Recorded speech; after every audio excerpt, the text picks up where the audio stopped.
আজকে আমরা কৃষি জমিতে গম বুনতে গিয়েছিলাম। এর জন্য প্রথমে আমি সার মিক্স করে নিচ্ছি।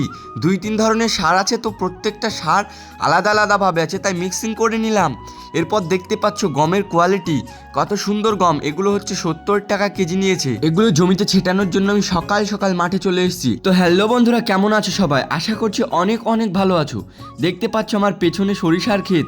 এরপর আমি গম ছেটাতে শুরু করে দিয়েছি। দেখো কিভাবে গম ছেটাতে হয়। কিছুক্ষণ পর ট্রাক্টর আসবে, তারপর আরো একবার চাষ দিয়ে দেবে, তাই তাড়াতাড়ি করে ছিটিয়ে নিলাম। এরপর সরিষার ক্ষেতের দিকে আসলাম। সরিষার ফুল থেকে এমনই একটি সুঘ্রাণ আসে যা সত্যি আমাদেরকে মাতিয়ে তোলে। তোমরা কোথা থেকে এই ভিডিওটি দেখছো, শহর থেকে না গ্রাম থেকে, কমেন্টে কিন্তু জানাবে। এটা একটা এমনই মাঠ যেখানে শুধু শস্য জাতীয় ফসল চাষ করা হয়। মাঠের মধ্যে নানান রকমের ফুল গাছ জন্মায়, যেগুলো দেখতে সত্যি অসাধারণ লাগে। তো বন্ধুরা, আমি যেহেতু ভিলেজে থাকি, তো আমার কন্টেন্টগুলো কিন্তু ভিলেজ কন্টেন্ট হয়ে থাকে। আর আমরা কৃষিকাজের সঙ্গে সম্পৃক্ত। আমরা কৃষিকাজ করে কিভাবে আমরা জীবনযাপন করি তা কিন্তু আমার এই ছোট্ট চ্যানেলটিতে আমি তুলে ধরি।